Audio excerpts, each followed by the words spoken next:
नमस्कार दोस्तों, मैं हूं नवीन पाटीदार। आप देख रहे हैं वॉइस ऑफ एमपी। अफीम घूसकांड जो सामने आया है मंदसौर में, जिस तरीके से किसान बद्रीलाल धाकड़ से पैसे मांगे गए थे नामांतरण के नाम पर, जिस तरीके से लगातार शिकायतें मिल रही थी, लेकिन जिस तरीके से किसान ने जो अपना दबदबा दिखाया, जिस तरह किसान ने अपना दम दिखाया, उसके बाद ये पूरा मामला सामने आया। साथ ही अगर बात करें इस मामले को लेकर, अब जो है हाई प्रोफाइल होता दिख रहा है। कांग्रेस एक तरफ जहां पर आंदोलन करने की बात करी है, साथ ही अगर बात करें तो लगातार किसानों की आवाज उठाता है। वरिष्ठ अभिभाषक अमित शर्मा ने भी एक बड़ी बात कही है कि इस पूरे मामले पर अधिकारियों की जांच होनी चाहिए। किस तरह की जांच होनी चाहिए, इस पर बात करते हैं हम। अमित जी, किस तरह के सोचते हैं इस पूरे मामले को? पहले आप।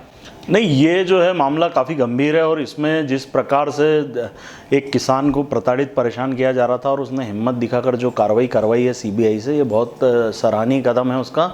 परंतु सबसे बड़ी बात यह है कि एएसआई पद का जो अधिकारी, एक कर्मचारी है जो सीबीएन का, उसको बड़े अधिकारियों का भी पूर्ण संरक्षण होगा, तभी वो इस प्रकार की कार्रवाई कर रहा है।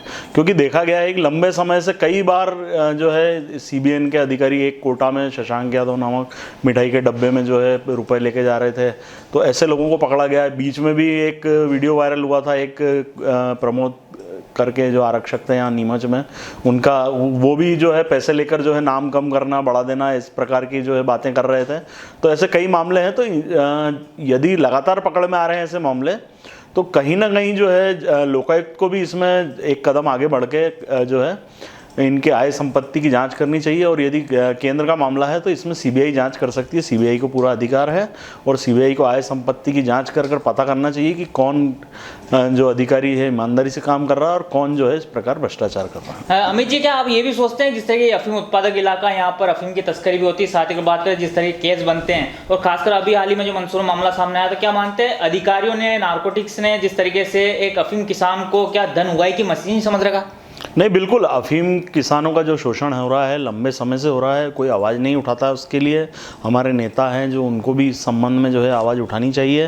परंतु जो सीबीएन है उसका कार्य क्या है कि आप उस पर कंट्रोल रखो, परंतु कंट्रोल रखने की जगह आपने क्या करा है, उसको एक प्रकार का व्यापार बना दिया है कि किसी का, एक गांव का एक व्यक्ति पकड़ा जाता है तो पूरे गांव में इस प्रकार के धमका दिया जाता है अफीम उत्पादकों को कि इसके घर से आई है, उसके घर से आई है, माहौल बना के और डरा धमका के पैसे वसूल किए जाते हैं। ऐसे कई मामले पूर्व में भी सामने आए हैं और ये केवल बातें नहीं है, वास्तविकता में होता है।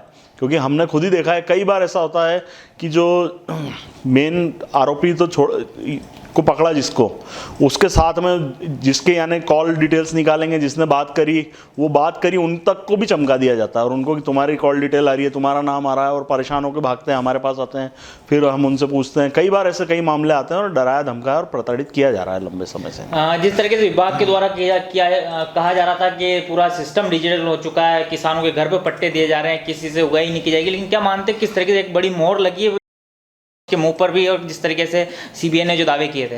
नहीं, डिजिटलाइजेशन होने से कुछ नहीं हो रहा है। जो प्रक्रिया है, यदि किसी का नाम घटाना है, बढ़ाना है और कुछ करना है, तो लगातार ये कार्य चल रहा है। और इसके लिए सबसे अच्छा तरीका ये है कि इनके आय संपत्ति पे नज़र रखी जानी चाहिए। ये अपने नाम से नहीं तो अपने रिश्तेदारों के नाम से इनने जो इन्वेस्टमेंट कर रखे हैं, जो पैसा जो उगाही करते हैं अवैध, उसको जो इनने उपयोग कर रखा है दूसरी जगह, तो उन सब चीज़ों की जांच होकर और बिल्कुल दूध का दूध पानी का पानी हो जाएगा कि कौन अधिकारी ईमानदारी से काम कर रहा है, कौन इसमें पूरी तरह से इन्वॉल्व है। अमित जी, साथ ही अगर बात करें तो ये भी आप बारीकी से समझते हो, क्योंकि आप अभिभाषक हैं और लगातार आपके पास किसान भी आते होंगे। कतिपय मुखिया और जो बिचौलिए, उनको बड़ा रोल इस मामले में माना जाता है। जिस तरीके से एक अधिकारी जो कार्यालय में बैठा होता है, उसको पता नहीं होता है कौन सा किसान कितना सक्षम है। तो क्या मानते हैं कतिपय मुखिया और जो बिचौलिए है, उन पर भी गाज गिरनी चाहिए?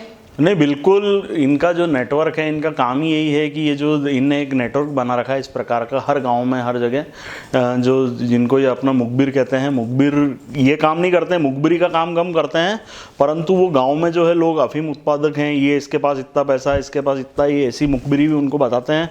इसको डराओगे तो ये आदमी पैसे देगा, इसको डराओगे तो। कई बार ऐसे मामले देखे हैं कि जो जिसको ये अपना मुखबिर बताते हैं वही ये काम कर रहा है, और जो है पूरी तरीके से उसमें किसको इन्वॉल्व करना है, किसको नहीं करना है, किसके घर में पैसा है, कौन गरीब, वो पूरा तरीके से बता के कौन डर जाएगा। इस प्रकार से एक माहौल बना के एक रैकेट चल रहा है पूरा, और वसूली की जा रही है आवेदन से। आप ये भी मानते हैं इस पूरे मामले की नार्को टैक्स होना चाहिए, ताकि जिस तरीके से जो बड़े लोग जो हैं, बड़े अफसर है, चाहे राजनेता हो या कोई भी हो, पूरी हकीकत बाहर आए और करोड़ों का जो लेन देन इस मामले में होता है वो हकीकत सामने आए? नहीं, ये बिल्कुल, ये मामला जो है गंभीर मामला है और इसमें जो है नीमच के किसानों के लिए भी जो है उनका पक्ष रखते हुए और उनको देखते हुए, अफीम उत्पादक जो किसान हैं उनको देखते हुए कि कौन इस प्रकार के कार्य करवा रहा है और कैसे ये कार्य हो रहे हैं और कैसे ये रैकेट चल रहा है। तो पूरे रैकेट का भंडाफोड़ होना चाहिए और उसके लिए आवश्यक है कि यदि नार्को टेस्ट करते हैं और इनके कौन अधिकारी इनको संरक्षण दे रहे हैं, किन अधिकारियों का उन पर संरक्षण है, उनको भी उसमें इन्वॉल्व करके आरोपी बनाया जाना चाहिए। पूरी तरीके से इसकी जांच जो होनी चाहिए और पूरा खुलासा होना चाहिए इस मामले का। केवल एक वो तो एएसआई पद है,